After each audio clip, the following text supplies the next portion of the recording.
Mm. much of the value that we place on our existence has to do with how well we're performing, how how quickly our kids can walk, how quickly they can talk, how well they're doing in school. Even in our culture, when we are introducing ourselves, what's one of the first things you hear? Rest is productive, and doing quote unquote nothing is productive. But we have this sentiment in our culture that if you are in a state of rest, if you are relaxing, if you're in period of your life where you're not striving towards the next goal, then that means something negative about you in some way. Cause of noise, hear rewind, breathe it in. Your permission to reflect and reset begins. Dr. Sarah, the mind is high. Brian gets the heart just right. Lena, the coach to ignite. Oh, cause of noise, reset and reset. Cause of noise, reset and reset. Your time, your space, your life, your best. Cause of noise, reset and reset. Hey everybody, welcome to another episode of Pause the Noise, where we give you permission to reflect and reset. I'm Brian Stokes with Dr. Saarah Nicolas and Coach Lena Wilson. Today we are going to be talking about a topic that I feel like we have all dealt with or are dealing with right now. I feel it right now as a father of three getting ready to have another one. When rest feels unsafe. Dr. Saarah, what you got for us today? So I wanted to broach this topic because it's so prominent in our culture. I mean, let's be real. We live in America, right? Our culture is based on capitalism, it's based on productivity, and more so than other cultures. Even when we are being raised and we're raising our children, much of the value that we place on our existence has to do with how well we're performing, how quickly our kids can walk, how quickly they can talk, how well they're doing in school. What even in our culture, when we are introducing ourselves, what's one of the first things you hear? So what do you do for a living? Right? Because that it's so synonymous with our identities and who we are as people. And because of that, because of the way our culture is, it breeds this tendency for us to struggle with not doing anything, right? I don't even want to call it not being productive, because rest is productive, and doing quote unquote nothing is productive. But we have this sentiment in our culture that if you are in a state of rest, if you are relaxing, if you're in period of your life where you're not striving towards the next goal, then that means something negative about you in some way. And I can't say that I am devoid from that as a business owner, as a psychologist, as someone who, has worked multiple jobs, um, because our culture breeds us that way. And I even find myself on the weekends when I'm with my family noticing that when I have a quiet moment, that when I turn inward, as we've talked about in other episodes, when you turn inward and you become aware, I am noticing that my anxieties arise. There's actually Mhm. research to suggest that when we are in a state of rest, our mind starts to think about our to-do list, all of the things that we're supposed to be doing, and the inability to turn that off is can be very difficult for folks, because it's not necessarily maladaptive for that to-do list to run, but how we react to that can be maladaptive. So if we have that to-do list running in our heads and our mind is interprets that as I'm not doing enough, I shouldn't be resting, I should be doing something else, then that can become problematic. It hinders us from getting the appropriate rest we need to be at our best. Even me suggesting that rest would help us to be more productive within itself says something about our culture. That's simply not being productive is not in and itself worthy of worthy of being a part of our lives. And so I thought that it would be helpful for us to talk about that noise today, how we approach rest, how the way we rest impacts our lives, and how we interpret our self-worth based on how productive or based on how much we allow ourselves to rest. And I don't just mean sleep. I don't mean just laying on the couch. I mean genuinely even periods of our life where we are deciding to just be level set and content with where we are and just living day to day as opposed to striving towards a next goal. When you're talking about that, I think back to childhood automatically, where if you were not doing something, my mom would be like, "Oh, you need something to do?" Like it was always a thing. And I feel like it was a cultural thing because all my friends had the same thing. Growing up in a black household, if you are laying down in bed or laying down on the couch, it's like what can you be doing? Do the baseboards need to be cleaned? Do the dishes need to be cleaned at this point? Heck, go on the roof and sweep the the shingles or whatever like on the roof. I feel like it's cultural from that point, and because then as I grew up, I always felt like that, like a running thing, like something always needs to be done. If I've completed this whole task, I'm like, okay, what else needs to be done? Never did I think until recently that, okay, I need a full time of either turning off my brain, not thinking like about anything, or just having time for myself. Because either children, okay, make sure my wife is good. Okay, being an entrepreneur, we all know it's just a constant, thing. So, yeah, when you're talking about, when rest feels unsafe, it's like if I have time, clearly something else needs to be done. I can fill this time in with something else, anything else than rest. So yeah, that is definitely a noise that is continuous, especially when, your next check, your next payment comes from the work that you literally do, like when you're betting on yourself. Mhm. Yeah. Mhm. And I want to emphasize that this is not inherent in human nature. Like there are other cultures that value rest much more than our culture values rest. In other cultures, they have, I don't remember the exact word. Siesta. But well, siesta is definitely one of them, but there's literally words in other cultures for just staring out a window and doing nothing. Like Mm. literally, like, what are you going to do today? I'm going to, and the word means like the equivalent of like stare out a window and do nothing. And that is What's like siesta part though? What's siesta? siesta is just is sleep, right? Yeah, Where Oh, I In think Spain, they yeah, take like 2 hours out of the day 12 to to 2, everything shuts down, all the stores or most of the stores shut down, and everyone is pretty much resting for that 2-hour window every day. It's part of their culture. Yeah, mm. yeah. and there's some culture, I think it's in the Netherlands, don't quote me on that, where it's literally a part of their culture to not want to achieve too much. Where if you are attempting to achieve too much, like they try to like knock you down a peg. Essentially the culture is like we are all valuable as we are. And if you're trying to too much, it's not considered necessarily a positive thing. And that's so different than the way we are raised, right? And we would even say that as, "Huh, that doesn't even make any sense. Why would you not want someone to achieve?" And it's not, and there's very successful people in those countries, but the idea is humility, right? And the idea Hmm. of being a human before being a product of something.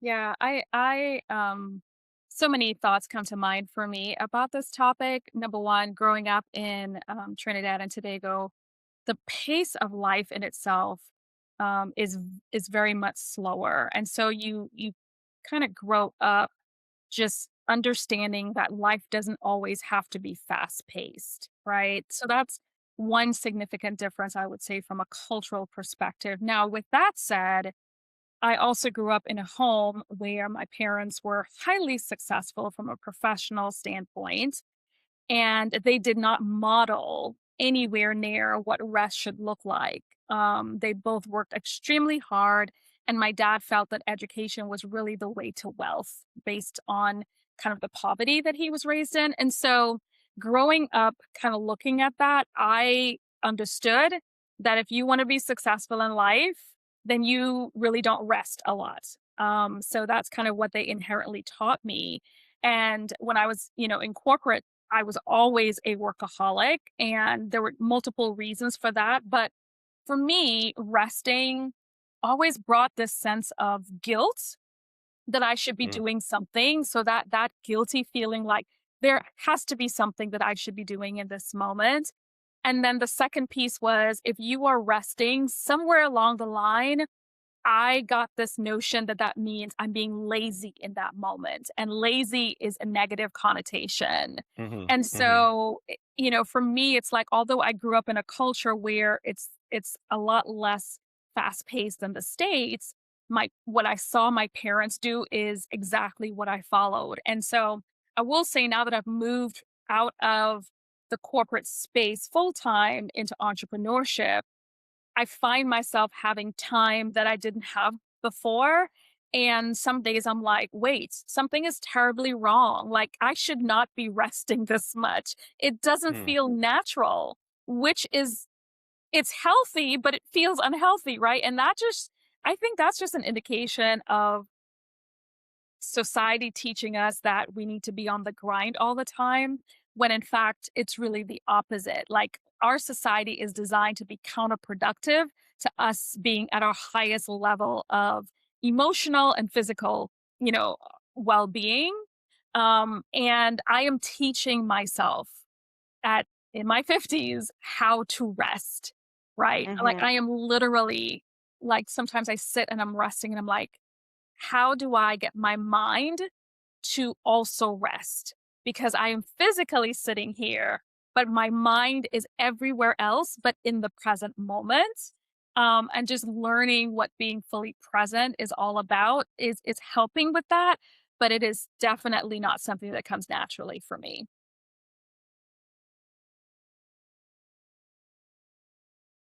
Okay. I say, "Okay," because 'cause I'm just like, "Okay," she said at 50, she's figuring it out. I'm just like, "Okay, so when does the shift actually, You figure it be out way felt?" before me. Figure it out way before me. Okay, if you say so.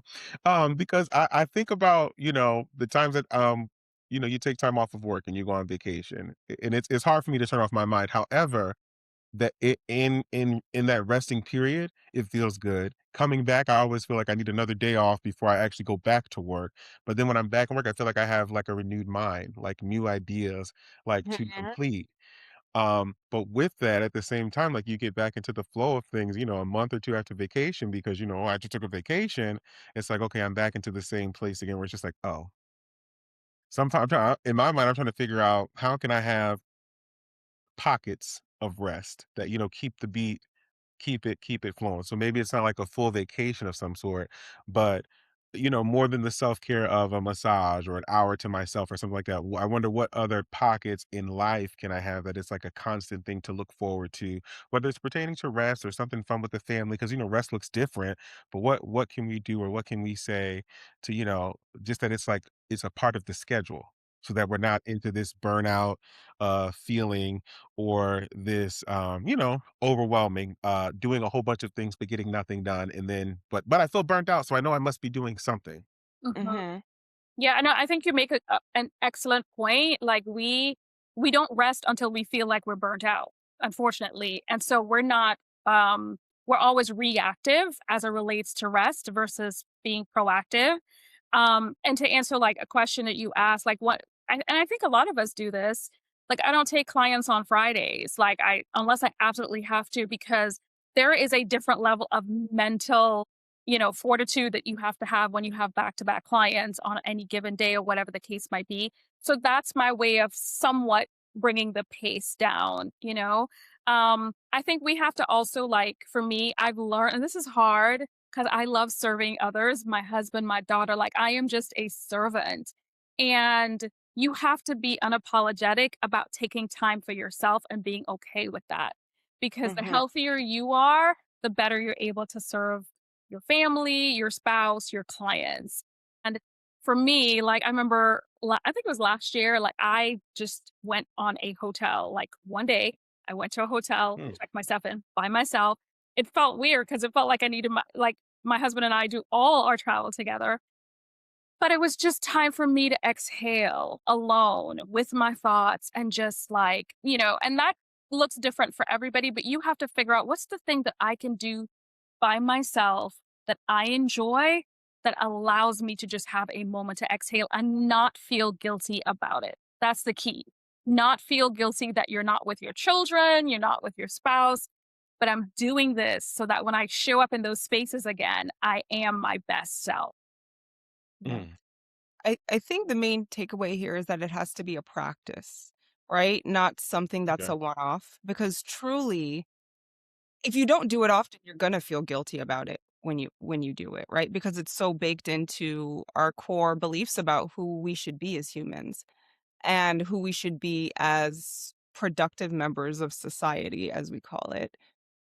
So, taking intentional time out regularly every day, every week, building that practice into your life, in the beginning, you will feel guilty, but then as productivity has become a part of your day to day practice, as will rest.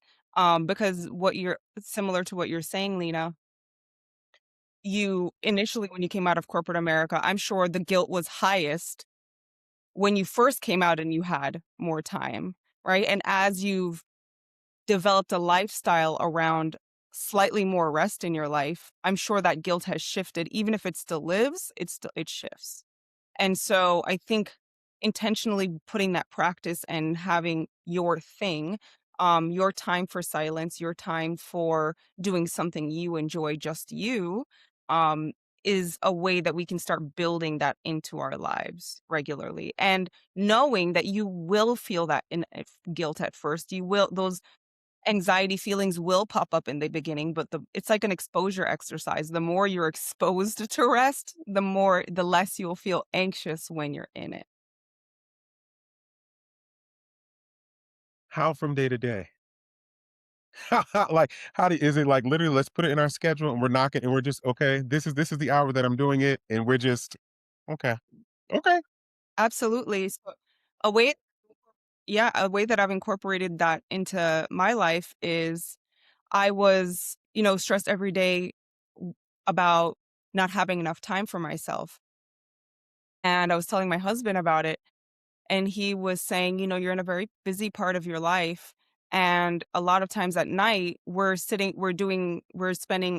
4 hours together.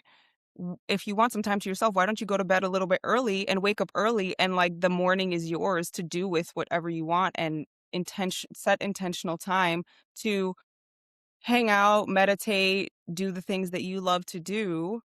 And I have done that. I tend to go to bed now around like 9:30, 10 at the latest, and then I'll wake up at like I'm a sleeper, y'all. I love sleep so much.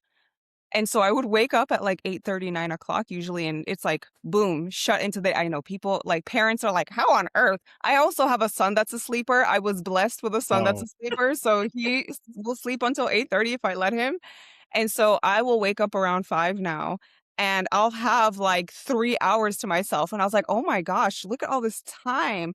And I will like slowly exercise, meditate, mm, have my coffee very slowly, and it's a way to start off my day where I felt like I got my rest first thing in the morning. And I set that intention for my day. And so that's just a small way to do that. My husband, he plays golf. He loves that. And so he's in the morning in Saturday mornings, I take my son to a music class and he plays golf in the morning. And that's his time for himself. And so in a partnership also, we have to be mindful of, just because I'm being productive in this moment and I'm doing dishes and I'm doing the things, doesn't mean that you have to do the things right now. The worst thing I mm, hate is when I'm trying to chill and my husband's like doing a bunch of stuff. I'm like, can you not?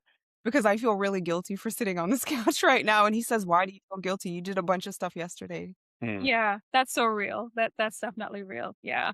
I love that you said that because I think that's important that your rest doesn't always have to align with what your spouse is doing, but you do feel a sense of guilt like he's over there running around doing all this stuff and here I am eating 100%. popcorn on the couch.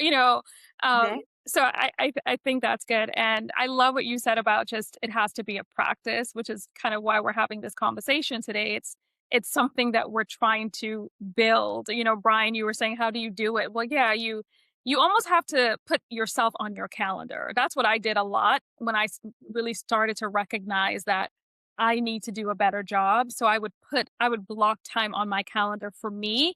And it was kind of a non-negotiable because it's easy to say, oh, if something comes up, I'm just going to put me to the side. But you almost have to like mentally commit to this is time that's non-negotiable unless it's an emergency with my spouse or my kids. Like I am not shifting and be committed to that. Something so small for me too is even when I was in corporate, I didn't take a lot of breaks. Remember, I'm the girl that was a workaholic. So I would eat at my desk and just bad habits. And when I started working full time in entrepreneurship, I saw myself kind of falling into those same habits. I would eat at my desk and it would drive my husband nuts because he's like, okay, you have more flexibility to be able like to take a lunch. And whether you're in corporate or you're not, like you should be stepping away from your desk to take Mhm. a break. Like our brains are not designed to like constantly be in this flow of focus for 8, 9, Mhm. 10 hours a day. Mhm. And so even something small like stepping away from your desk and going to your car, listening to music, or if you're an entrepreneur, like stepping away and going for a walk outside, or Very sometimes in helpful. my lunch break, I'll watch my favorite show. I like game shows. So I'll watch it just to quiet the noise of work that keeps your brain stimulated. Something that small is a way to infuse rest and breaks into your day and develop that muscle around, pausing. When we're talking about this, I'm thinking about, we're all entrepreneurs here. This is my first year ever in anything, like this on my own.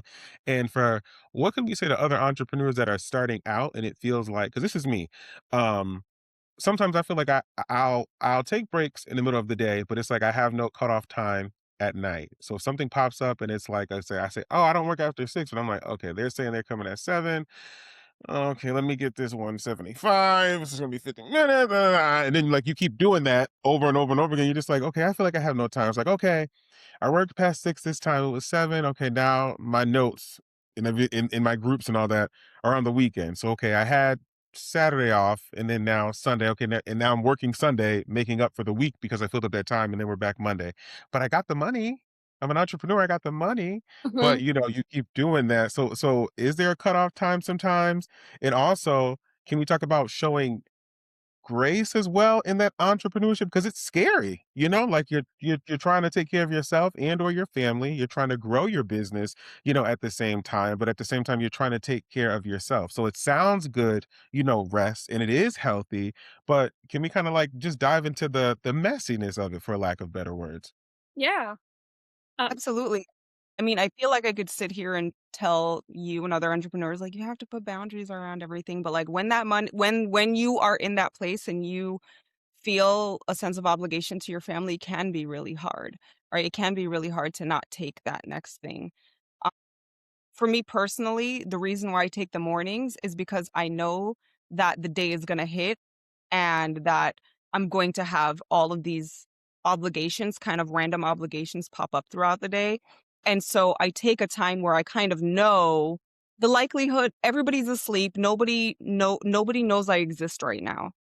And so that's the time I take. So I would say everybody kind of knows in their lives where are those times where the likelihood that something is going to pop up is super low, and it's not necessarily about taking it as an entrepreneur, you don't have a 9 to 5, so you're not necessarily working the same hours as everyone else, but there are hours that you are n cannot be working when everybody else is working. So perhaps your time to yourself is during that time where everybody else in the day is working and you're taking a walk. Sometimes I will take a walk at like 11 o'clock. I'm like, nobody's gonna bother me right now. Everybody's working, right? Hmm. But sometimes for us, our hours are when other people are off of work because that's when they need our services. And so I think it's really about figuring out what works for you versus doing it according to how it tends to be done. Hmm. Very good. yeah. And Okay. I think something that I do because there are times where I have to work later. Like last night, I was in a call from 8 to like it was a 2 hour call. And the thing that my husband and I have agreed is that there will be 2 nights out of the week that I work late. Now, that can vary depending on what's going on, but that cannot be it can't exceed more than 2 nights per week. That's kind of the agreement, and if it needs to, then we need to recalibrate to make sure that we're on the same page because that's generally the time that we spend together at night, right? He's Mm, managing, the vending business during the day and everything that comes with that, and unfortunately, he's cut off by 6 o'clock most days. He's done. Like his full work day's done. And that's not the case for me. So we kind of talk through like, okay, 2 nights I work late. These are the nights that I work late. And I try to stick to that. Now, like Dr. Sarah said, like there are times where things like you need the money and you have to go after the money because that's why we're in business to make money. But I think it's that constant like making sure that when you say yes to that, you're also saying no to something else. And the mm, moments that you say yes to the money, that you're okay with the no's that you're also saying to in that given moment for that given day, you know? And I always have to remind myself that I need to honor the commitments that I made to myself. And so if my commitment is that I want to continue to foster this very healthy marriage and then I can't sneak in this third day that I wanna work late, right? Because remember, I'm still a recovering workaholic, right? So, I could probably work every night if you let me, but, so that's what I would say about that, but it's not something that is this perfect formula for sure, especially as an entrepreneur. okay, so what I'm hearing is we all have to work on what did you say, Lena? If you're saying yes to something, you're saying no to If something you and say also right, honoring.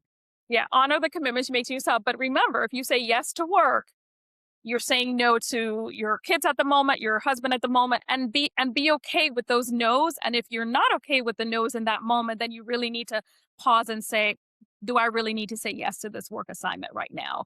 Mhm. Because the things that I'm saying no to are really high priority in my life. And if your priorities are not in the right space, then you start to cause some ripple effects, unhealthy ripple effects in other areas of your life. It's a Yeah, balancing act okay. for sure. It's not a science. Like it's For sure. yeah. For sure. Especially because it's about loving yourself in a sense.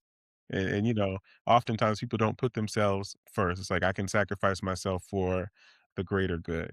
Yeah, Yeah. But and if love you're not, family, right? Because, yeah. Yeah. like, for me, being with my son is rest, right? Being able to watch him grow up is extreme like, I find extreme joy in that.